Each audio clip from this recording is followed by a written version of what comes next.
Hey there, here I am again, making little videos, painting little miniatures, talking about something. Um, I feel like I kind of want to get into how my brain works, I guess you could say, and where it started. Like I said in one of my past videos, it started when I was really young, about 4 years old, and I really kind of attributed it as, like a birth of who I became. And it was my parents who had taken me to a midnight mass, and it was the first real poignant moment of my life, and the concept of eternity popped off in my head, like how long it would be.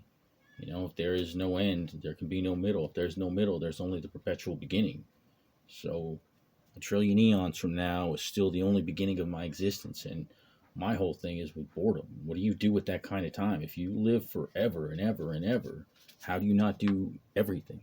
you know how do you not go insane with eternity? Anyways, it was kind of heavy for me as a little one. So I kind of regressed into my head.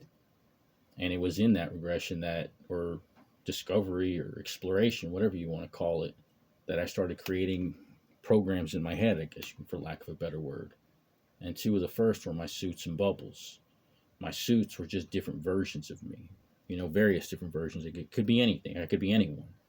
It's just, a customizable version of me that I can make for the moment. And it was all about, like, mentality and emotionality, how I experienced the world through that version of me. And I put them on and took them off like suits. And then I created bubbles. And I see now that bubbles are kind of like Stanislavski's magic if exercise. They were also like the holodeck in the Star Trek universe. They could be any place, anytime, wherever I wanted it to be. I just created this place, and then I put myself in there under a set of circumstances with these suits, and I acted it out. What would happen? And I did that over and over again. And also from that, curiosity, because I'll say once, I said 1,000 times, my two birth gifts were curiosity and creativity. So and curiosity got me to basically anytime I ever met anyone, I listened to them actively, and then I recreated them in my mind as a version of me, so I could better understand them. And that's kind of how the basic setup works. I use these programs to interface with the world.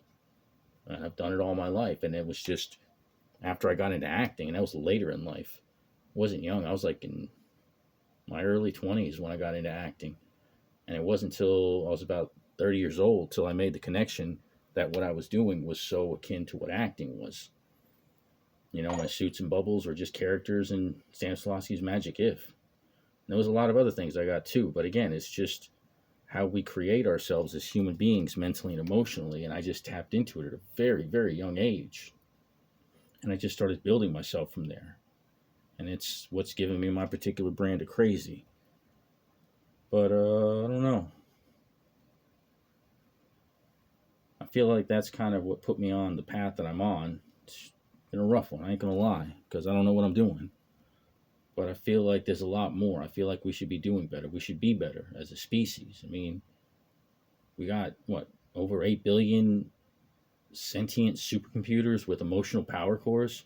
We should be doing better. We're just not. And I don't know, it seems sad. I feel like we're way behind the power curve for what we have. We got a global infrastructure, but we don't use it to grow and develop people. We don't have systems to grow and develop people. We have systems to teach people compliance.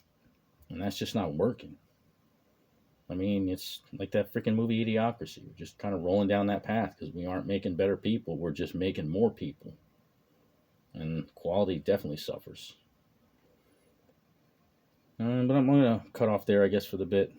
Thank you for listening, and I'm going to keep painting. Take care.